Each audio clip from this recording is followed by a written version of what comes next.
يمام ويل الهوى يمام ويليا يمام ويل الهوى يمام ويليا بسمة بتقهر الهموم والآمل يملاها عمر الظلم ما يدوم وأرضك ما بننساها بسمة بتقهر الهموم والآمل يملاها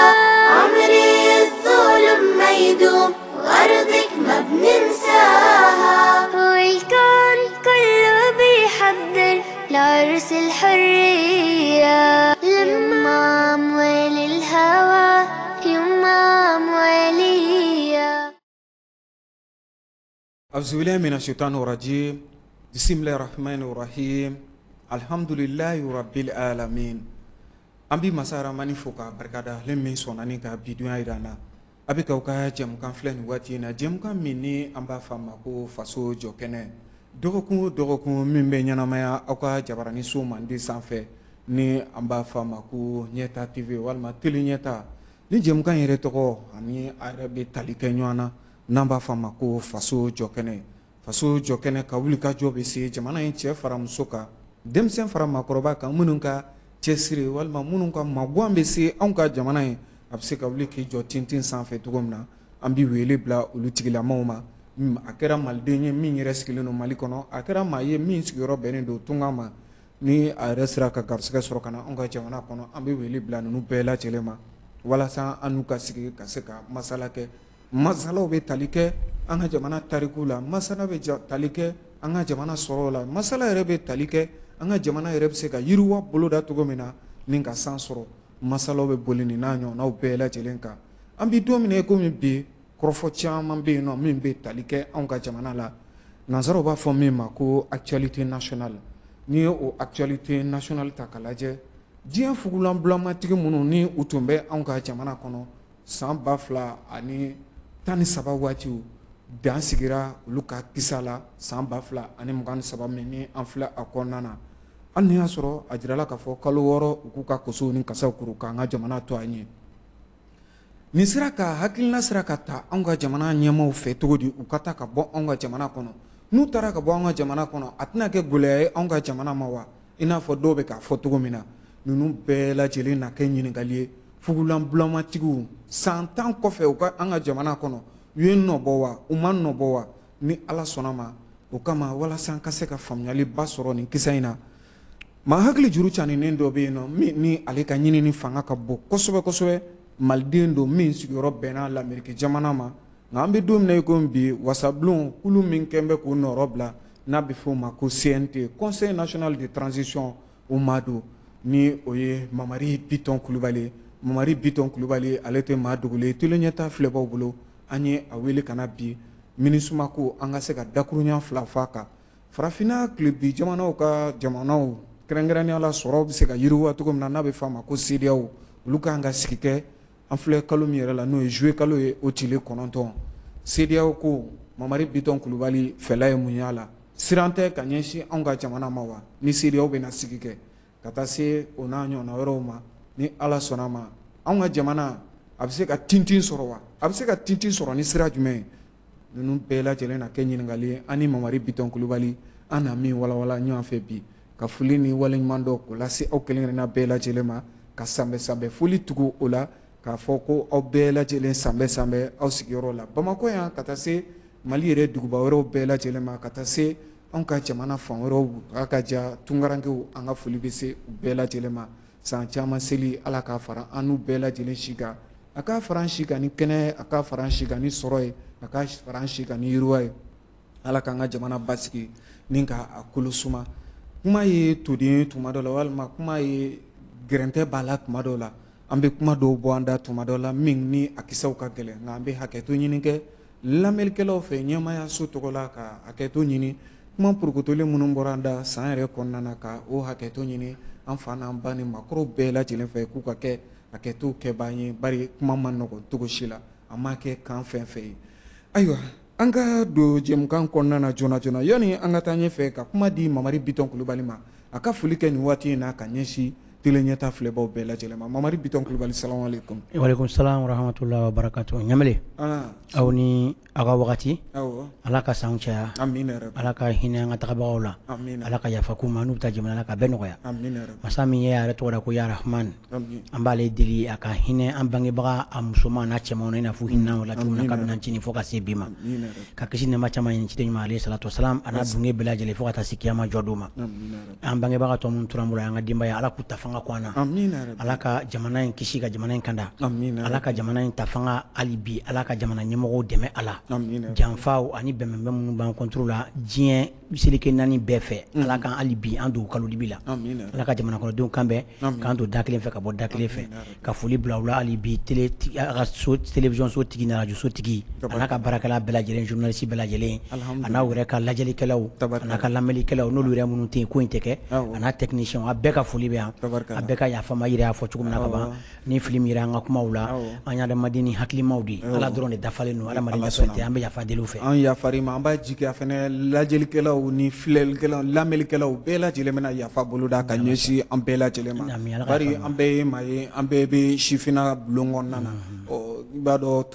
kuma dɔ la hali maakɔrɔbaw yɛrɛ bɛ fila la kuma tɛ ka sara an yɛrɛ sifinnakaw ma an bɛ hakɛto ɲini maaw fɛ halisa ayiwa Mamari Biton Kulibali an bɛ don kɔrɔfɔw kɔnɔna na MINUSMA an bɛ se k'a fɔ camancɛ fanga dɔ sen fɛ san 2012 ka taa se san 2013 ma n'o ye transition min ɲɛ minɛnen tun don professeur Jɔnkunda Tarawele fɛ a donni kama Amadu Aya Sanogo ale ye fanga daraki kɛ ka na se k'u ye bɛnsema ye an filɛ san 2023 yɛrɛ kɔnɔna na fanga daraki fɛnɛ an b'o wagati kɔnɔna na n'a bɛ fɔ o fɛnɛ ma ko transition o n'u minɛnen don bi colonel Asimi Goyita fɛnɛ fɛ olu fɛnɛ y'a jira k'a fɔ ko MINUSMA k'i kɔ don anw ka jamana na san 10 kɔfɛ ni ko bɛnsema tɛ wa ni sera ka kɛ cogo di MINUSMA ko k'u kɔ don an ka jamana na mun na ni hakilina yɛrɛ a ma kɛ une décision surprise ye wa e yɛrɛ bolo Mamari Biton Kulibali a ma kɛ balinako ye ala ka an bɛɛ sababa ma an ka kɛta n'an ka fɔtaw la amina i ka kuma kɔnɔna na i ye kuma fila fɔ MINUSMA in u nana camancɛ fanga dɔ kɔnɔna na o de y'u wele ka na san 2013 dɔ nana sisan san 2023 san 10 kɔfɛ k'u ka taa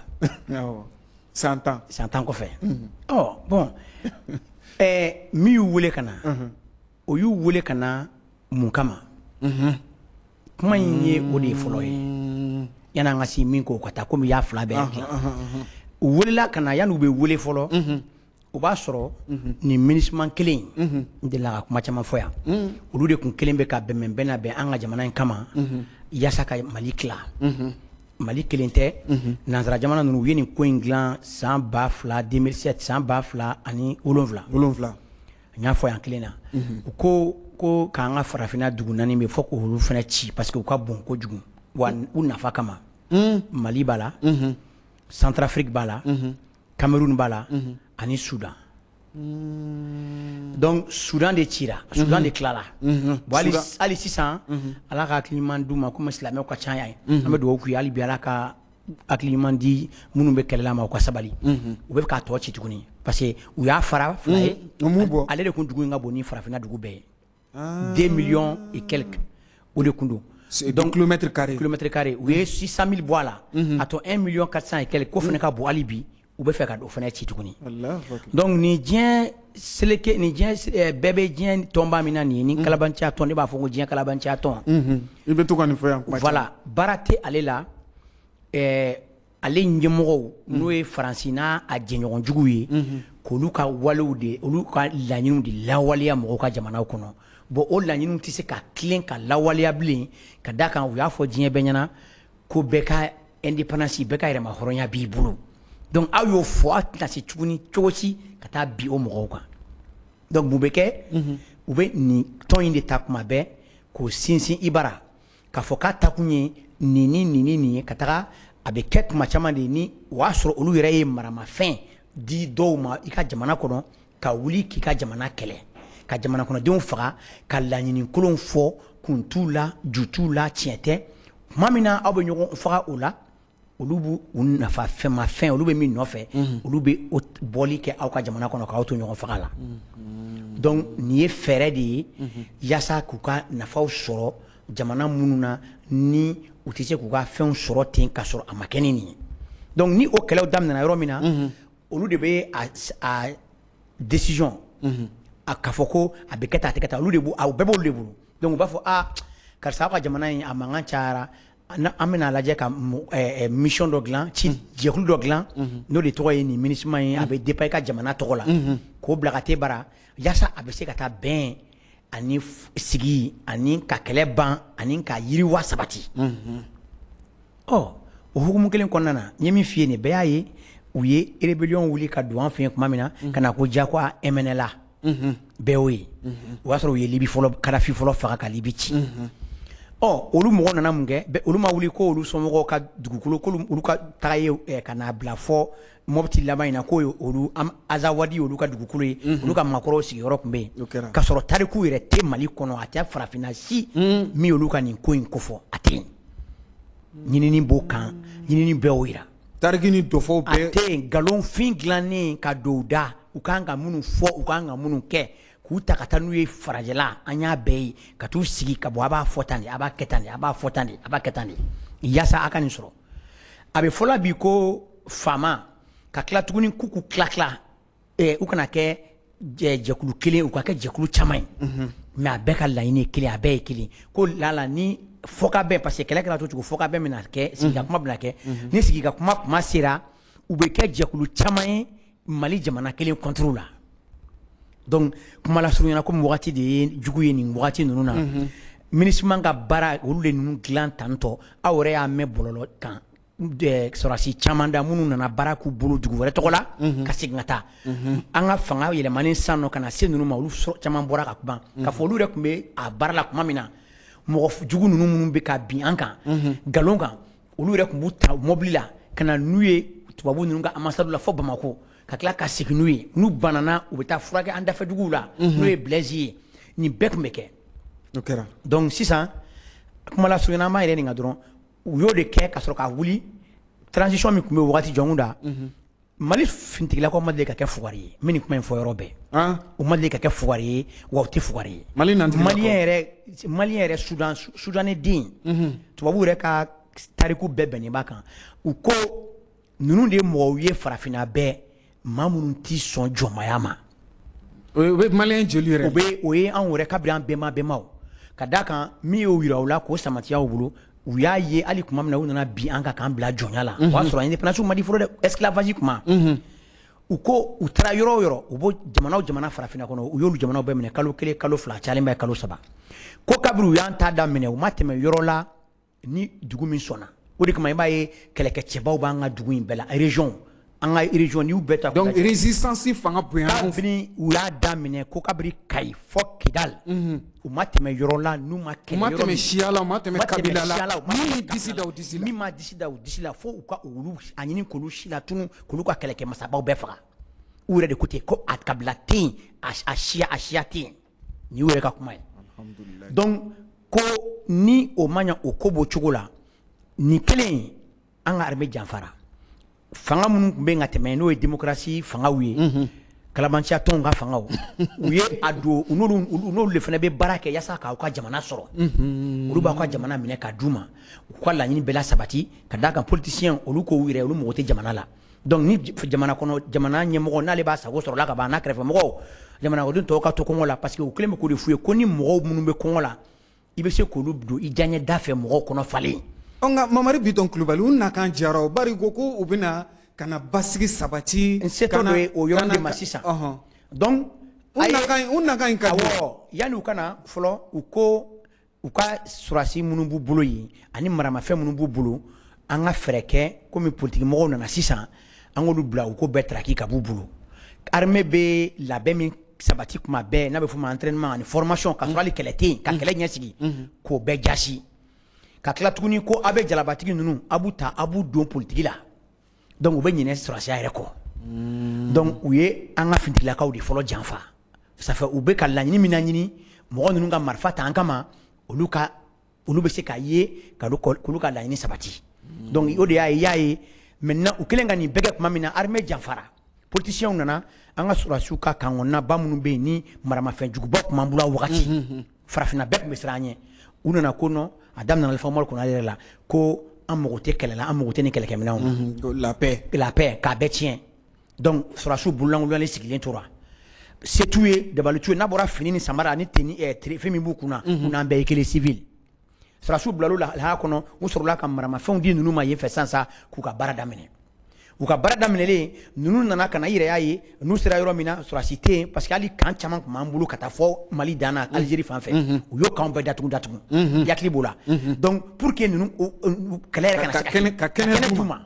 donc ninnu wulila sisan maramafɛn jugu dilen b'u ma n'u nana se yɔrɔ min na base minnu kun tɔ tora base fitinin minnu tun bɛ yen i b'a sɔrɔ sɔrɔdasi 10 sɔrɔdasi 15 marifa t'u bolo marifa b'a kɔnɔ mais bali t'a la sɔrɔdasi yɛrɛ sigilen bɛ ni babini parce que sɔrɔdasiya banna ka ban donc n'u nana n'i mi jɔ i ka faga i bɛ boli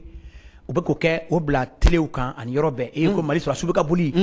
ninnu sɔrɔdasiw ye fugariw ye mɔgɔ jugu ninnu barika b'u la fɔ Faransi yɛrɛ ministre ba dɔ yakili b'a la o bɔra k'a fɔ ko komi ninnu selen filɛ nin ka Mali sɔrɔdasiw kɛlɛ tantɔ k'a ka kan u bɛ laɲini min na n'u ka dugukolow ye ko k'o d'u ma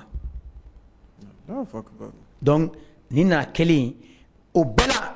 sɔrɔdasiw ma kɛ fugari ye jamana ɲɛmɔgɔ tun bɛ a wagati Jɔnkuda ale de téléphone ta a ye cɛ wele a ko sisan ko min bɛ ka kɛ nin ye an ka sɔrɔdasiw bɛ se ninnu na nka n mago bɛ avion na sanfɛ parce que avion t'an mara olu mɔgɔ kelen don avion bɛɛ tiɲɛ o appui aérien voilà ko an mago bɛ avion na sanfɛ ka se k'an ka sɔrɔdasiw dɛmɛ pour que ka nin ko in ban Faransi ko lettre sɛbɛn cogo ma ɲa i bɛ segin a kan i b'a sɛbɛn cogo wɛrɛ la min b'a to i b'an yɛrɛ wele an ka na i dɛmɛ a baara bɛɛ la a seginna kan ka sɛbɛn a ko ayi an mago tɛ dugumala na an ka sɔrɔdasiw bɛ se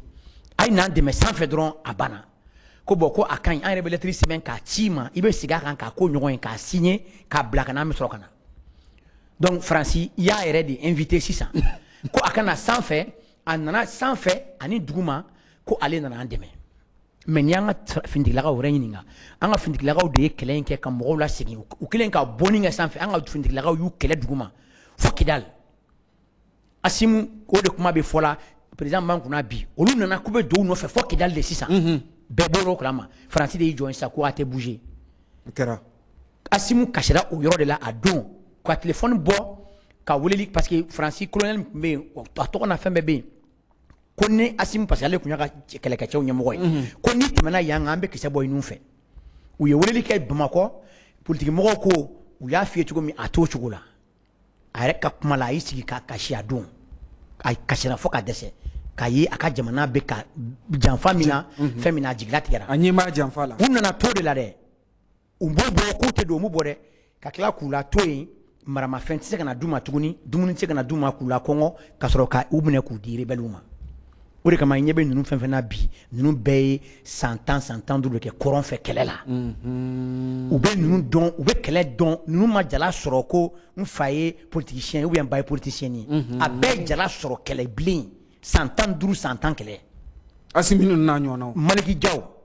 o yɛrɛ ta tɛ se ka fɔ Modibo Kone an kana da don o la Sadio Camara la même chose hali Wage avion binna ni Wage kɛlɛ in na yen fɛ nin kɔrɔnkɛla kelen in na o de kama bi sɔrɔdasi bɛɛ sɔnnen bɛ ka tugu ninnu kɔ parce que u b'a dɔn ɲɛmɔgɔ minnu b'u ɲɛfɛ ɲɛmɔgɔw tɛ ko u somɔgɔw bɛ se ko la o de kama jala d'u ma i n'a fɔ o dɔw bɛ yen bi armée kɔnɔ o dɔw bɛ yen an bɛ tila ka na s'o ma a dɔw bɛ yen u y'u ka jara bɛ sɔrɔ Bamakɔ yan u ma taa yɔrɔ la mais ni colonel duuru n'u ɲɔgɔnna caman bɛ yen Amara Dunbiyaw ni Sumare colonel Sumarew ni Musa Sangare ani Keba ninnu ninnu bɛ ka jala sɔrɔ cogo min maliyɛn bɛɛ b'a dɔn donc o de kama bi Mali finitigilaka sugu sugu polisi gendarme garde armée terre ani armée de l'air a bɛɛ sɔnnen bɛ ka kɛ i n'a fɔ farikolo kelen donc u ye kaso k'u bolo rebelles bolo fo kɔfɛ u taara libérer de ka na bon sisan i tɛ se k'a fɔ k'i bɛ fɛn fɔ olu ye nin kɛlɛ in na bilen o nka MINUSMA nana ko ale a welela ka na u kelen Faransi kelen ka nin bɛɛ ban u ye maintenant MINUSMA ka fɛn dilan barika ni fɛn ninnu ko ka na paix a bɛɛ kɛra faransi ka fɛn sogololen o ma yali parce que sisan nɔ an bɔra a kɔnɔ de sinon u ye indépendance an ka yɛrɛ ma hɔrɔnya d'a ma nka olu de b'an kunkanko kuma fɔla hali bi i m'a ye Mali fɔlɔla fɔlɔ k'a ka kalamu de minɛ u la k'a fɔ e t'an kunkanko sɛbɛn bilen ye o banna an yɛrɛ b'an ta fɔ o sɔrɔla nin de fɛ parce que Mali nana ye olu de b'a nin kɛ i la ka tila k'a fɔ a bɛ t'u sigi u ka nafigiya so kɔnɔ ko jamana in kɛlɛ bɛ cogo min na a ka kan an ka jɛkulu dɔ dilan n'o ye nin ye k'a bila ka taa yaasa lafiya bɛ se ka don u ka jamana kɔnɔ cogo min na ani baara ka se ka sabati dugu mɔgɔw ka se ka lafiya bon o de mission nin dilanna ka bila ka na k'a bɛna kɛlɛ ban ka maliyɛnw dɛmɛ ka jamana segin a cogo la o de nana kɛ mun ye u nalen olu yɛrɛ bɛ continuer ka marifa di mɔgɔ jugu ma hali bi u nalen olu bɛ continuer la ka information dogo an ka sɔrɔdasiw la mais u b'a fɔ an ka sɔrɔdasiw ka taa kɔrɔn fɛ ko mɔgɔ ninnu bɛ yen nɔ o b'a sɔrɔ mɔgɔ ninnu bɛ tilebi fɛ k'u kɔnɔ u bɛ tɛmɛ dɔrɔn u b'u faga o wagati de y'a ye kabiri fagali min tun t'an bara kɛlɛ tun ma se yɔrɔ min u nalen kɛlɛ nana fɔ Bamakɔ camancɛ in na u nalen fagali tun tɛ hakɛ min na mɔgɔ su t'u ma cayara ka tɛmɛ o kan donc i b'a dɔn depuis yen komi temps t'an bolo ko olu kun mana u ye min fɔ u mana u kun kama u nalen kun don de ye kun min kama n'o ye ka Mali tila ye o tilali in dɛ o de balen filɛ ni Ala ka dɛmɛ ani ni sɔrɔdasi ninnu sababu nka Abdoulaye Diop ka dantigɛli k'a fɔ ko MINUSMA k'an ka jamana to an ye e bolo a ma kɛ surprise ye wa bari bon a ma kɛ balina ye ka d'a kan a laɲini bɛ k'a kɛ an fɛ kaburu nana tuma min an population gansanw an bɛ k'a fɔ mɔgɔ dɔw y'a fɔ kabiri san 2013 an bɛ ka kaburu na kuma an ko ayi an y'a fɔ ayi mun na ni jɛkulu kelen ye san 40 kɛ jamana dɔw la hali bi guerre bɛ yen i n'a fɔ Congo jamanaw la u ye san 30 kɛ Centrafrique hali bi kɛlɛ bɛ yen u ma deli ka taa c'est à dire que u ma deli ka taa yɔrɔ la u taara yɔrɔ min na u b'u daga yen u b'u daga o tɛ problème ye o mais u ma deli ka taa yɔrɔ la ko u taara kɛlɛba min kama k'u sera k'a ban o parce que olu de ye kɛlɛtigiw ye o a kɛlen ko pompier man min bɛ tasuma minɛ ka tila ka na k'ale bɛna tasuma faga olu de y'o ye bon n'i y'o bɛɛ lajɛ san 40 aw bɛ yɔrɔ dɔ la aw ma se ka foyi kɛ yen fo kɛlɛ juguyara san 30 a bɛ yɔrɔ dɔ la kɛlɛ juguyara san 20 a bɛ yɔrɔ dɔ la ka diɲɛ seleke naani bɛɛ lajɛ aw b'an ka jamana o jamana farafinna kɔnɔ k'aw nana dɛmɛ kɛ ka kɛlɛ ban kɛlɛ juguyara fo dɔw ka dugu tilala bon an dun b'a dɔn ninnu bɔlen filɛ nin ye ko Azawadi aw bɛ yan nɔ an bara donc diyagoya ye aw ka laɲini k'an ka dugu tila Ala ka hinɛ bɛ ka su la a bɛ lahara bi a n'a ka ko bɛɛ a delila ka jeunesse wele a m'a ka parti jeunesse wele dɔrɔn dɛ a ye Mali jeunesse wele palais de la culture kelen in na ko bɛɛ ka téléphone faga ni kuma in tɛ fɔ ka caya o awɔ walahi a ko m'aw wele dɔ wɛrɛ la a ko nanzara ninnu tɛ yan foyi la fɔ Mali tilali k'anw tɛ se an b'a fɔ aw ye c'est pourquoi kabiri an bɛ k'a kɛlɛ i m'a ye n bɛ kuma an bɛ sinankunya k'a fɛ mais n b'a fɔ aw ye a b'a fɔ e tun b'a fɔ n ye yan yɛrɛ ani télévision caman ko ko mɔgɔw de y'a sigi mɔgɔw de votera ye mais kuma min tun b'a kɔfɛ o de ye nin ye a yɛrɛ y'a jira olu tɛ se ale kelen tɛ Abdoulaye Wade bɔlen Sénégal président la a m'a fɔ wa a ko denmisɛnninw ko n'an m'aw jija ko anw président minnu filɛ nin ye démocratie président ko an tɛ se k'a ka jamana bɔ tubabu bolo dɛ Abdoulaye Wade fana y'a fɔ u président caman mana bɔ fanga la u b'a a tiɲɛ de fɔ mais ale y'an wele don ni don denmisɛnninw dɔrɔn ko ka téléphone faga ko n'an m'an jɔ an jɔyɔrɔ ko walahi ko ninnu nalen bɛ jamana in tilali kama a n'a ka kojugu 120 a ye nin fɔ dɛ ni mɔgɔ ye min kɛ i b'a fɔ bon donc an tun bɛ nin bɛɛ kalama an wulila k'an jɔ donc aw tun sigilen bɛ n'a ye k'a fɔ au revoir bɛ na di MINUSMA non o bɛ taa o parce que an yɛrɛ tun y'an jɔ jɔyɔrɔ laban min na i b'o dɔn wa ni MINUSMA tun ma taa élection tun tɛ k'an bara yan o an tun jɔlen b'o kan o mais Ala y'an garisɛgɛ an ɲɛmɔgɔ sɔrɔ bi ɲɛmɔgɔ olu n'an ko saya nege banna olu b'a fɔ an tolilen don bon n'o kɛra Ala b'a ka ko nɔgɔya parce que hali ɲɛmɔgɔ Ala y'o de fɔ ni i ka jamana kɔnɔdenw sago kɛ dɔrɔn n'i y'u sago kɛ Ala yɛrɛ b'i dɛmɛ n'u ko Ala an ka taa tasuma la taa n'u ye ni funteni ganana n'an k'an ka bɔ mais e kana ko politique i b'a fɔ 91 mɔgɔw kana se sama o y'an ka jamana firi cogo min a mɛnna jana a bɛ dafiri da la bon Mali garisigɛra o de la bi ɲɛmɔgɔ sɔrɔla min ko Mali jamana kɔnɔdenw ko min o de kama i b'a ye bi a hinɛ bɛ na Asimu colonel Asimu hali vi t'a la yɛrɛ ni colonel fɛn fɛn filɛ nin ye bi Asimu o Maliki Jaw Sadio Modibo Wage vi tɛ ninnu na tuguni ala colonel tɔ minnu bɛ baara wɛrɛ da wɛrɛw la tellement u bɛ jamana ko in na Asimu bɛ si a ɲɛna wagati bɛɛ parce que hali ni mɔgɔ kelen fagara yɔrɔ min parce que ale de chef militaire ye o a n'a commandement u b'a kan Sadio fila wɛrɛ ɲɛ b'u la ayiwa Mamari Biton Kulubali MINUSMA ko in na i n'a fɔ maliden dɔw fana bɛ yen nɔ minnu y'a jira k'a fɔ MINUSMA a ka ta ka bɔ an ka jamana kɔnɔ a bɛ se ka kɛ kɔlɔlɔba ye a bɛ se ka kɛ degunba ye ka ɲɛsin anw ka jamana ma olu maliden minnu b'o fɔ ka taa se farafinna tilebi jamana n'a bɛ f'o ma ko CEDEAO olu kan ka sigi kɛ juillet kalo min ni an filɛ kɔnɔ o tile 9 ni Ala sɔnna ma an bɛ taa sɛgɛnlafiɲɛbɔ la an bɛ segin ka na sɔɔni sisan ni MINUSMA taara a bɛna kɛ kɔlɔlɔba ye anw ka jamana ma wa i fɛla ye min ye o la ni Ala sɔnna ma an bɛ taa sɛgɛnlafiɲɛbɔ la an bɛ segin ka na sa sɔɔni. يما موالي الهوى يما موالية يما موالي الهوى يما موالية بسمة بتقهر الهموم والأمل يملاها عمر الظلم ما يدوم وأرضك ما بننساها بسمة بتقهر الهموم والأمل يملاها وأرضك ما بننساها والكون كله بيحضر لعرس الحرية يما موالي الهوى يما موالية. Foli ani waleɲuman dɔn ko lase aw kelenkelenna bɛɛ lajɛlen ma sɛgɛnlafiɲɛbɔw kɔfɛ an bɛ segin ka na an ka jɛmukan kɔnɔna ni o ye faso jɔkɛnɛ maa welelen o ye Mamari Bitɔn Kulubali ye maliden don min sigiyɔrɔ bɛnnen don lamɛrikɛnw ka jamana ma kɛrɛnkɛrɛnnenya la u ka duguba min bɛ yen nɔ ni a bɛ f'a ma ko Philadelphie maa dɔ bɛ min ye garisɛgɛ sɔrɔ a ka wulikajɔw kɔfɛ ka don an ka wasabulon yɛrɛ kɔnɔna na ni o ye CNT an ye a wele ka na bi diɲɛ kɛlɛbolo min tun bɛ anw ka jamana kɔnɔ n'a bɛ f'a ma ko MINUSMA dan sigira olu ka baaraw la san 10 kɔfɛ cɛmancɛla fanga ma ɲɛmaw fɛ ka taa se maliden yɛrɛ caman ka wulikajɔw ma ɲininkali tun nana da yɔrɔ min na Mamari Bitɔn Kulubali o de ye k'a fɔ ni MINUSMA taara ka bɔ anw ka jamana kɔnɔ a tɛna kɛ degun ye wa an ka jamana a na se k'a yɛrɛ lakana MINUSMA kɔfɛ a tɛna kɛ kɔlɔlɔba ye wa baara minnu fana tun bɛ MINUSMA la k'o bɛna kɛ cogo di bon après le départ de la MINUSMA an bɛ se ka kuma caya dɔɔni baarako ta fanfɛla kan sinon k'a fɔ ko lakanako ɲɛmɔgɔ minnu b'an kunna n y'o de f'i ye ninnu wolola kɛlɛ kɔnɔ ka mɔ a kɔnɔ u tɔtɔra jala kelen de ka kɛ général ye o mais u y'a bɛɛ sɔrɔ kɛlɛ de kɔnɔ mɔgɔ tɛ kɛlɛ fu ye MINUSMA yana ka taa barikani dun yani Faransi ka taa dun mɔgɔw ye nin kuma kelen de fɔ nin kuma kelen fɔra ko ni barikani taara dɔrɔn k'an ka jamana bɛ firi bon kɛlɛkɛlaw don u bɛ kɛlɛ dɔn u b'a dɔn kɛlɛ kan ka labɛn cogo min u b'a dɔn kɛlɛ kan ka kɛ cogo min an tɛ jɔrɔ o la yɛrɛ ka da kan an bɛɛ ɲɛ b'a la bi lakana bɛ ka kɛ cogo min donc u ma fɛnɛ wuli su kelen ka fɔ ninnu ka taa parce que u b'a dɔn ninnu ka taali tɛ problème ye ɲɛmɔgɔ ninnu bɛ a kalama kojugu mais u bɛ na min kɛ a senkɔrɔ ni mi labɛn yanni ka girin ka fu ka taa u bɛ ko kɛ la kabiri Ala ye da i bɛ nimisa donc an ka ɲɛmɔgɔ bɛ nin bɛɛ dɔn n'i y'a ye u ko k'u ka taa o b'a sɔrɔ déjà labɛn bɛɛ sabatira i n'a fɔ min kɛra Faransi kɔfɛ i n'a fɔ min kɛra barikani kɔfɛ donc MINUSMA ta ka fu ka taa lakana ko ayi sini président y'a kuma fɔ a ko Mali bɛ yɔrɔ min na bi farafinna jamana yɛrɛ ka dɔgɔ min bɛ se Mali la kɛlɛ la sisan awɔ a ko Mali min tun bɛ yen a y'a fɔ kunɲɔgɔn tɛmɛnen de ko kunkolodimi dɔ de bɛ ale la ko i n'a fɔ ale yɛrɛ ye maliden ko n'ale y'i miiri ko jamana min tun bɛ ka bɔ dugukolo yɛrɛ sanfɛ hali a c'est à dire que mɔgɔw ɲɛ b'a la de a bɛ ka kɛ jamana dɔ sago o ye Faransi kɔrɔma tigɛtɔ ye i n'a fɔ ka batɛmɛsira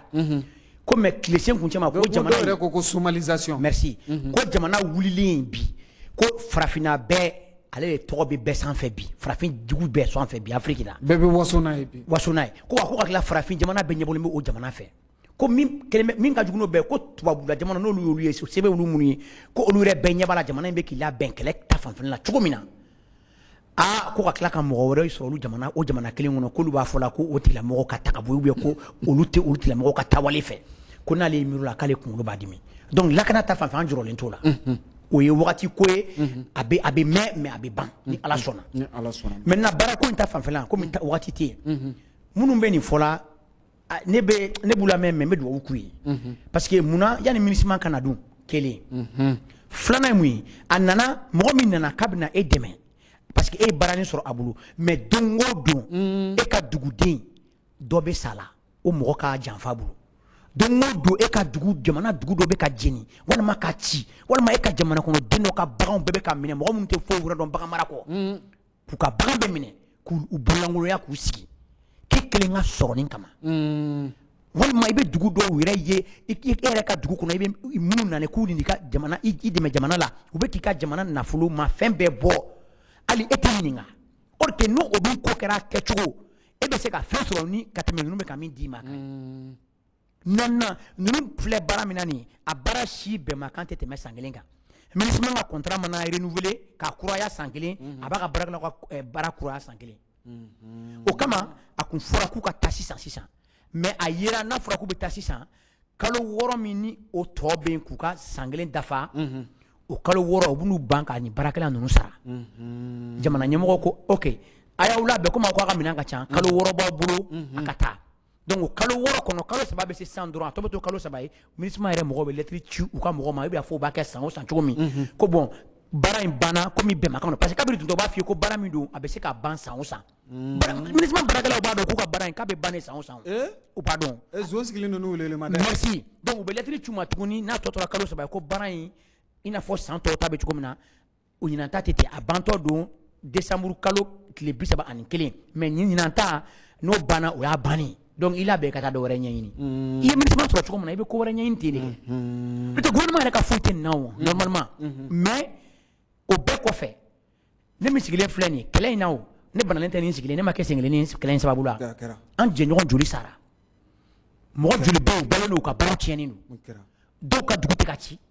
ni ango anga yire ma kuturu ci ranga jamana ko merci ni ango anga yire ma horonya amburi fe min kana nyango ka nga here la nafu ma feuna ati mo wore sagotala mo dun digele o mo wore dun do digele mo duni na kabri ala jieda e be se gi sigini lafiya chugodi ola ko e bo soro yoroni kili ka soro ma digun do ninke donc an balma ko sabali an be de be ka sacrifice physique ya sa jamana en ka sika here soro alhamdulillah aucun sacrifice ne de trop e ka jamana ma na seri ka jamana ma kram ko ke ka bo o kuma ko be misale drondi ma Vietnam ni Américain ka kele wa soro France ni Vietnam ye kele ke 100 mois ka bu mara jonya la u be kele ke la 100 mois ku ka bo jonya la u be ku fa ko che Allah ban France desera tara Américain na France ya bla Américain ya ta 100 ans Américain wa colonel lobby aya foni États-Unis ako mi olu ere guerre bampeu olu kulu do be ani fore bado o kofalan a cleaner me ka yelen mo établi kuna ko mo be se ka tayin ka olu bon olu kodo o de ma we ka fali ke Vietnamien fora mais ko Vietnamien yu adama de unde da ka adama de ke point ka yelen fo ka ke kulu hake mo ni finyana ma ka char buli ka yele o ko ni bebe sa mais ka ti jolu ko fe ka so kulu fara ka adama de ke point ka ta yelen fo unyana ma u ku dada nyogon kan char ka se ka yele o kan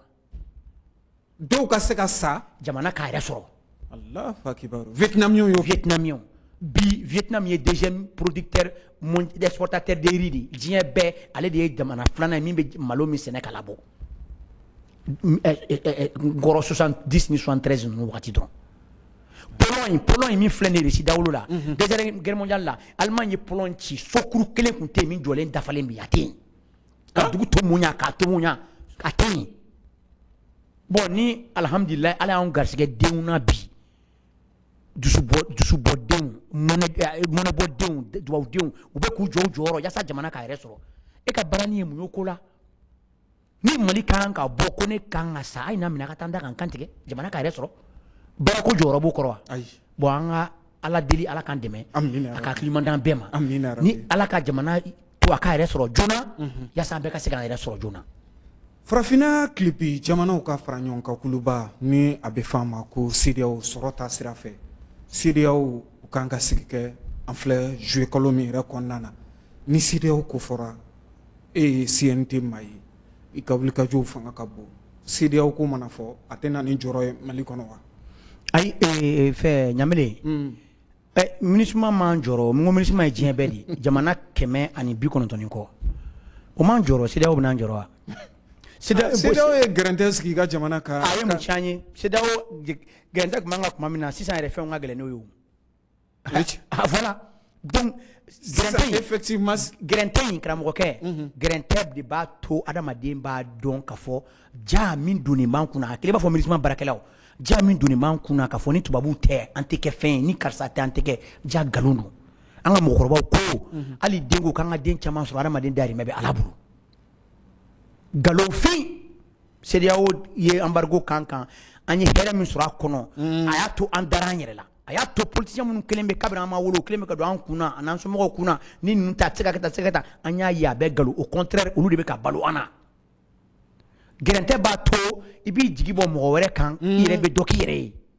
bo donga yere de be mo si wa foto abukana que l'on est mieux servi que par soi-même comme mo de be se ki yere songanya machine se ki songa ki se woni yere abo donc ni gerente kerila e mana parce que adamaden ni adamaden kurun a hakili be dalen o wakati di a be daire la o wakati di parce que abaya be se ka kodo ke ali ere mamin kay aba janere ko megan jigida nga fude dum seria ko galondo e ma yango to ko Mali Burkina Guinée fédération ko ali Union africaine wala ka kuma non atno kan yemba ngam bawli dorete an wa jamana kara mo ke wallahi nyemo minu flan kuna bi ni malien da ka malien te an ga nunu to en san duru kamete san wulon vlama ni nanzara mana tungala Mali kono e ka metri dankula wallahi Allahu akbar men kale ala la ka bonga kalima ni nyemo nunu nu mana nu ka politique ko ye kwa election na kalabantia uni fen ha kan ka barake kan nu deme ka barala nyemo mi flan kuna ni wallahi aklina tala jamana ko o di kama ala rebe ka deme nunu ma de ka dese mo la folo de Mali takera flanandi folo u Allemagne kla la conférence de Yalta ni die mo nunu la ben ka dugu min ci ka kla ka ko do nyon che o kera Allemagne kelenglendi la conférence de Yalta la ke Mali de la manyana bo ala ni ala ka dubabu ani ay nyemo soro min kan ngania yi jamana diun kan ngania yi an ngania kra kele ala be ka se sabati mais ibaye a politicien tena bla peut-être quand même na souffre na chijama nga ministre fenge CEDEAO ka makun troisième mandat ka Sénégal jamana ka walma shumi boreno ni wakati laban nuna kata se ali Alassane ka troisième mandat ma ministre ma dantikel ke Alpha Condé troisième mandat ni fo fanga draki nana kola e be ministre ka makunye walma CEDEAO ka makunye nunu kisaw la munela muna CEDEAO te wuli ka joke nunu kisaw nanya ina fo Sénégal ta mi rete CEDEAO te frafina CEDEAO glana min kama CEDEAO to kela CEDEAO e tubabu de tay anga misali yo ma téléphone taka Ghana président wele koto CEDEAO président la ko ka sanction bi Mali kan ama fo kabno wele ama fo be dien be maya kabno wele ku ka Mali sanctionner clé saba au Mali sanctionner c'est-à-dire que ambe ina fo baround de anya me wakati de la Nigeria ko kalibini simbo CEDEAO la ko parce que ka nanzara agidile no nanzara abana bon Mali fleka bo o jomi kono o de kama juguya be Mali ko parce que tubabu be benaka ale kala je c'est ministre ko ni fiti voati fiti ministre be kana i nyindo galon tali ka danga finti la kaula mura ko rapport droit de l'homme ka so tout ka barala ga au droit de l'homme kina an ka plainte donimbe dama kashi donimbe ko franci ye mo jugu kam marama fen jugu kan kam fen be duma ka ko jugu sugu beke adalu flé a vidéo a flé amata bala u ba son ku dado kuma la parce que nanzara jamana mbeno Union européenne ulu ko ko ni fait Nations Unies jien klubaton ko na ye ni critique ko frafin bebe muruti bo kala mi Mali mangante ka re soro suno jamana woro be Mali la diki boni frafina re soro olu ta tieni kuma bamananga maro nyindi donc u be nyemo politique mo nu u bol de blanga jamana nyemo wala nyu fonga kuma demna chugo mina ulu ba mine ka duma u bolu fune to min ka do ko ku ka jamana kono jamana wardu chugo min kadi jamana de ke chugo min kadi ni ambanga mi no fe ka jamana ko ni buda makaba ngamo fo ta tola anti toro ika fanga ba protéger Alassane Ouattara bodila Macky Sall bodila boko molu ka population ni population malienne te kele itise ko kambarawo ibe ka sigranya fo ni tiro kele na ngwamba bi anya bi parce que on tisra ayre nyana ka vis-à-vis amaka ngambe fanga yamba bi am ta 4e république la moko ko atese ka amakewa parce que on tisra ni ngambe tiamba molu ka ban dalimbe ala la re ko ale be tienti malien ren naturel abana donc ali chini politicien nous nana nous la dabi andala amba dabi dala c'est to lawo jamana be kan sahode walma ulu nyimbe bala sunu abeta walai aywa Momari Biton Kulubali ye CNT maye anya ye ni ndiko kun konnana yitu wele bla kuna fondi lawma jamana re tokola yoro mimbe no ni bourse de travail ka dantikel ke kuna fondi law nyakoro crofom famba bulla monka Bon, au te bourse de travail ta kunte al kuna fondi la ora ka M5 élément de kundu anuka ananga kuna fondi la mara jekulu mi la singa M5 RFP voilà mi fanga doin fanga ibeka fanga dafi ni ibeka ka awo kuma kunbe kuma fla drone kan kuma folo kuma be politicien da 600 ani ka surasu la somi politicien tellement 600 yoro malien ko ni tigara la foku fono umumada ka mewa 600 u jamana kadaka kojugu akude tani jamana d'Afrique fenfen be sena olu de ba bela mais u gansan take ama politicien re manga me folo ministre ma ko ayu te se amando olu yo olu de ma foka tetawa ka ujim kilende wa u be ko ka te ku tetawa parce que u ko ko tubabu de alayi alayi rere olu ka alayi tubabu adon kali ali moribo siribo kelen tum fa moribo siribe a fo radio kelen na nyame ko malien kana dan population kana dan fen wɛrɛ ma ku kale kunga ko ministre teta olu tubabu mɔgɔw ye olu ni tubabu ko hey olu ta bani fo mun de siran tubabu nye ere ka ye to ko la bon an kan pa o kunna parce que tubabu fimanw de quoi olu te farafin yɛrɛ tubabu fimanw do a fɛn bɛ ko u koko tubabu de tubabu fimanw de do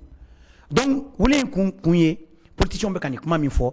ko u be don ko kan ka sɔrɔsu to ku bu nɛgɛnɛgɛ fo ka se no yɔrɔ la u be se ka tu u be fɛrɛw ma ku kan tigɛ yɔrɔ min karamɔgɔkɛ an tɛ se kan sigi ko lajɛ dɛ ere bolo e ɲɛmɛ janfa de la an ka politique mɔgɔw bolo ka ɲɛsin mais bɛɛ b'o dɔn mais u kun b'a fɔ sisan de wɛrɛ y'a fɔ u dajɛ la n yɛrɛ kun b'a kɛnɛ kan n ko sisan a bɔlen b'a fɛ aw gɔli bɛ ka ja samiya banna donc n ko n bɛ wele bila ne commune 3 kɛlɛkɛcɛw dɔrɔn de wele n ma se commune tɔw la fɔlɔ kuma tɛ région ma n y'u wele de ka kuma da u tulo kan n ko a labɛn sabaga tɔ tora anw ye minnu sara olu taara peut-être a tɔ tora anw ye a y'a labɛn n'u y'a kɔrɔbɔ ayiwa olu ta banna walima an ta banna ka da kan an b'a dɔn sɔrɔsi ninnu bɛ ka min kɛ ne nana CNT la a ma mɛn Maliki Jaw CNT président a bɛ CNT président la sɔrɔsi tɛ yan mais CNT baara min kɛ nin san damadɔnin kɔnɔ politicien dɔ bɛ yen adama mɔgɔkɔrɔ ninnu minnu b'a la san 20 san 25 a yɛrɛ da a ko karamɔgɔkɛ ko baara min bɛ kɛla yan san 1 ko an ka politique tɔn wagati ko an ka démocratie wagati ko wallahi k'a kun tɛ kɛ san 5 Maliki Jaw ka yɔrɔ in politique mɔgɔ dɔ y'o siri mɔgɔ dɔ y'o fɔ ne ye o ye politique mɔgɔkɔrɔ dɔ ye yɛlɛ Sadio la colonel Sadio bɛɛ b'a dɔn bi Mali armée bɛ cogo min Ciriki mais pas dɔn risila Iran tɛ Iran ye a bɛ ka gununu salo Mali armée bɛ cogo min na ka armée bɛɛ kɛ kelen ye armée ka bɔ papaw la fo ka ko Mali armée fugari ye ka n'a jɔ bi diɲɛ armée tɛ yen bi hali an tɛ siran américain ɲɛ hali Russie minnu bɛ kan dɛmɛ an tɛ siran u ɲɛ Assimi président yɛrɛ min bɛ président la malien tɛ yen bi hali a politique mɔgɔw min dalen tɛ a la hali k'a dan a muso ka côté karisa i da bɔ a la n tɛ fɛ k'i ye u ka ko la parce que i tɛ jamanatigi muso ye an bɛ transition de la cɛ fanga ka d'o ma dɛ ɲɛ yɛrɛ tɛ ka da Assimi muso kan i ye ko kelen n'a bɔra ka investir la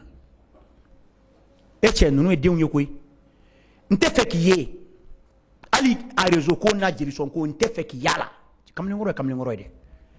8 mars tɛmɛnen musow ye ko bɛɛ kɛ hali a tɛmɛnen muso y'a kɔrɔma tigɛ ko ko président ka président ye tiɲɛ ko mais ko président muso de ye Mali 8 mars musokuntigi ye a ko o y'aw ta ye ne tɛ président ye fɔlɔ ne ye transition président ye jamana ko de ka gɛlɛn ma n ka jamana minɛlen don a ye n to yen e b'o jamanatigi bɔ min wa kɛ lajɛ courant fara tile b'i kan a lajɛ nord la yen a bɛ ta ka prêt min na yaasa ni mɔgɔ ninnu ka sɔn ka an ka jamana ka don da kelen fɛ ka bɔ da kelen fɛ bon Modibo Konɛ an bɛ kuma o kan semaine o semaine chaque 2 semaines u bɛ coup d'état déjoué la janfa malien bɛɛ b'o kalama o de kama ale yɛrɛ bɔra ministériya la ka taga sécurité d'état la parce que i tɛ se ka jamana fanga bi ni yen yɔrɔ in tɛ a ko tɔ ma a y'a jɔ ne bɛ taa yen jamana a b'i jɔ walima an bɛɛ su bon an bɛ mun commandant ninnu gouverneur lajɛ hali gouverneur wulilen caman wulilen k'u kɛ surasiw ye maliyɛnw tun bɛ ka commencer ka kuma mais kabini an ka gouverneur colonel ninnu bilala yen bi i y'a mɛn ko marifatigiw sera ka taa an ka gouverneur dɔ n'a ka denbaya cɛya i delila ka mɛn u bɛ kɛlɛ dɔn u wolola ka mɔ a la wa u bɛ jamana fɛ hali ni nin yɛrɛ tɛ fintigilaka de bɛ jamana fɛ ka tɛmɛ jamana kɔnɔden bɛɛ kan parce que ale de sɔnna ka sɔrɔ marifa ma da kunna foyi foyi a ma jagoya k'a fɔ ni sɔnna ka n jeli ni k'a di yaasa aw ka se k'a ka misiri seli yasa iji ka taga ka se ka la beiji kala yo ka tu ka iji la yasa adon ka se ka ta kalanke aka se ka fuake aka moblu ta kulenga min kada ko ke mais ne beta shi kungo kono beta shi jila beta shi clé la beta shi sauti mantela beta shi ka jugu bon fu kan fra mais o be lafia e be se ka jamana fe ko tila mo boa donc politique mo ka ni janfani kala wele ma fo donc anya bala u masalaya u kumbe ku madadi ka wakati ni kono bon andu ba don u ka janfan fembe ka brama bebe ka kalama i ba so finti la ka do balaw be bodon donc si ça anye wole leke kata kuma ni fo u ka do yo kuma mi fo adona klo kuna di fe mais u nyina min ko an jolembe an ko fesenka an bo kulembe shidungudu fuka min ke anta tonu nga bidan fa kono watina bidan fa kono anyana parce que au corps an kele de tiena donc ñoo de fo nga kele ke chew yi nguku labe amna kele damne kuray mo chama sala no de mais andu na damne parce que en tant que ko wuli to la jetugunu o kera iga message foloy wuli kun foloy akun fulana ka nyefo jamana tiru nyana asimu ire na ka colonel duru nyana ka fo ambado be barla jamana kono don dalimbula mais u kana nyine jugute segen atenyine jamana nyamgo kwama ni fo do ba fo no jamana den de be ka jamana nyamgo de fo ako anga sabali jamana den be jamana den anga tu inshara ma kanga bulimi nga sharabe buluka mais anga na fo kamba ke u ka bola pewi anya ale ka kuma la mais an sono fenema an be jamana den yani shara ka semma u be ka jamana den ala mais aka cha ala fe ni kuma ba to de ali fintigila kan munun be n'olu to gɛrɛntɛ nunu to la kosɛbɛ n'olu be fɛ ka fara u kan ka fanga dafiri olu k'a dɔn tigitigi ko ja fanga surasi ko tɛ nin ko in ye o minnu yɛrɛ ye fanga biyan olu sigilen don hali bi u ma ɲinɛ u bɛ ka lajɛli de kɛ ne ye weleli kɛ ka to de ma ka welewelema da an ka mɔgɔw ye bɛɛ k'i labɛn fanga in a t'i janfa maa fɛ ala tɛ se surasilakaw ma parce que olu fɛ an ka jamana ci cogo min na an tɛna sansi di mɔgɔ ma asimu b'an ka jamana in mara fo ka taa se jamana kɔnɔdenw sago ma wa anna ko a yɛrɛ ta la k'a sɛgɛnna ka sɔrɔ an b'a dɔn a ma kɔrɔ a ma dɛsɛ an b'a fɔ i b'a kɛ Mamari Biton Kulubali dakuru ɲan kelen sini bɛ anw ka jamana ye wa maa bɛ se k'i jigi da Mali sini kan wa alhamdulilayi rabbil alamin inshallah ni ala sɔnna sini belebele de b'anw ye ka d'a kan ala subhanahu wa taala ale ye ko bɛɛ fɔ ka a da ko kan a ko ɲɛmɔgɔ ni tilenna n bɛ kɔmɔgɔw kurun ka tugu i la o kɔfɛ n bɛ hɛrɛ caya aw ye o kɔfɛ n bɛ lafiya di aw ma bon bi an b'o sira de kan sécurité lakana bɛɛ y'a ye o bɛ ka taga cogo min na bi jamana ɲɛmɔgɔ bɔra sisan a ko sécurité lakana mana bɔ yen ko yiriwa développement ko o de ye point filanan ye o de kama n'i yɛrɛ y'a lajɛ hali yɛlɛma caman donna gouvernement na ka da o de kan ko sisan an tɛ se k'an ta kɛ an bɛ kɛlɛ dɔrɔn n'a ye gɛlɛya bɛ ka bonya c'est vrai gɛlɛya bɛ diɲɛ fan bɛɛ nka an ka fɛɛrɛ fana tigɛ joona joona an bɛ kɛlɛ la tiɲɛ don jamana kɔnɔdenw fana ka commencer ka lafiya sɔrɔ baaraw ka se ka caya jamana kɔnɔdenw ka lafiya sɔrɔ donc an bɛ o yɔrɔ de la ko ni développement bɔra yen ani investissement ka wari labila denmisɛnninnakaw ye ani hakilitigiw ye minnu bɛ se ka na fɛn kuraw dilan jamana kɔnɔ yaasa jamana kɔnɔdenw bɛ se ka baara sɔrɔ a ka projet kɛ lakana kɔfɛ nin de bɛ yen ni fila o de ye laɲini belebele yɛrɛ sisan ni yɛrɛ dun lajɛ foyi dun tɛ lakana tɛ fosi tɛ yen lakana tɛ donc ko o de fɔlɔ ye donc n'o fɔlɔ bɛ ka ɲa dɔ wɛrɛ bɛ tugu la joona yaasa ka bɔda di jamana kɔnɔdenw ma Choguel bɛ cogo di bi Choguel ale ka fari wusara kosɛbɛ komi a kun man kɛnɛ bon ani sɔrɔsiw filɛ ɲɔgɔn bolo u bɛ ka baara kɛ ni Asimu yɛrɛ ka danaya kɔnɔna ye hali gouvernement yɛlɛmalen ale tora a nɔ la premier ministre la baara bɛ ka taa parce que jamana ko in an bɛ yɔrɔ min na mɔgɔ ko tɛ jamana ko de don n'i ye a lajɛ hali gouvernement na sisan mɔgɔ fɛn fɛn donna parti politique kelen mɔgɔ a t'a la a si tɛ politique n bɛ dan ye o kan ka hakili dɔ di mɔgɔw ma jamana in bɛ ka taga sira min fɛ ni ala sɔnna ma kɔrɔfɔ bɛ kuncɛ ni dakuruɲa kelen ani foli ni ala sɔnna ma yɔnni ani ka sigi wɛrɛ cɛ dakuruɲa kelen ye min ka dubabu dɔrɔn de kɛ ka a fɔ an ka fintigilakaw ye jamana kɔnɔdenw dalen bɛ aw la ani an ka jamana ɲɛmɔgɔ tɔw ka daminɛ gouvernement a n'a CNT an dalen b'u la an b'a dɔn u bɛ ka baara ɲɛnama kɛ u ka continuer o fɛ filana mi an bɛ dugawu dɔrɔn de ɲini ala fɛ hali bi ala ka jamana in dɛmɛ ka ɲɛmɔgɔ ninnu kisi k'u kanbɛn ala kana jugu se anu la ala kana jugu se anu la ala kana jugu se anu la ka télévision yɛrɛ mɔgɔw fo ka waleɲuman dɔn ka wuli ka jɔw la ka da kan an kun bɛ kɛlɛ in na tuma min na n'an tɛ se ka télévision ba sɔrɔ ani radio baw sɔrɔ aw de y'a to an ka kibaruyaw taara aw de y'an dɛmɛ ala k'aw yɛrɛ sara ni kariya ye ala ka fɛn wɛrɛw nɔgɔya aw ye nin kɔnɔna na min ka bon ni aw yɛrɛ ma hali min miiri ye an bɛ dugawu k'aw ye k'a tigi yɛrɛ fo. an bɛ mamari Biton Kulubali fo ka i fɛnɛ waleɲuman dɔn sanga ani waati n'an ye wele bila i ma ka fɔ i kana an n'i ka barosigi kɛ jamana yɛrɛ lahalayaw bɛɛ kan i ni boli bɛ se an ma ka se ka na an ka wele jaabi an ye wele bila i ma malgré les préoccupations malgré les occupations i ye ci bɛɛ bila ka fɔ n bɛna teli ɲɛtaa ka wele jaabi ka se ka na barosigi kɛ an fɛ kɛrɛnkɛrɛnnenya la MINUSMA kunkanko kɔrɔfɔ CEDEAO ka taa se anw yɛrɛ ka jamana bɛ dangu min na bi i bolila ka na an ka wele jaabi an b'o bonyamasegin ni o foli kɛ ka taa i yɔrɔ bari an b'a dɔn n'i ye CNT maa ye maaw mago b'i la jama bi i nɔfɛ ka i wele kibaruya caman ni lahalaya caman na nka k'o ci bɛɛ bila ka na an ka wele jaabi an bɛ o foli n'o bonyamasegin kɛ i yɔrɔ ka ɲini masa Rahamani fɛ an ka jamana ala k'a basigi ala k'a kolo suma ya rabbi ala kana an ka jamana ani an yɛrɛ ala kana an to janfa la cogo si la san caman seli ala k'o fara ani lajɛlikɛlaw ni lamɛnnikɛlaw bɛɛ lajɛlen si kan ala ka dɔgɔkun wɛrɛ jɛmukanw yira na ni o ye faso jɔ kɛnɛ ye. يما موالي الهوى يما مواليا يما موالي الهوى يما مواليا بسمة بتقهر الهموم والامل يملاها عمر الظلم ما يدوم وارضك ما بننساها بسمة بتقهر الهموم والامل يملاها عمري الظلم ما يدوم وأرضك ما بننساها والكون كله بيحضر لعرس الحرية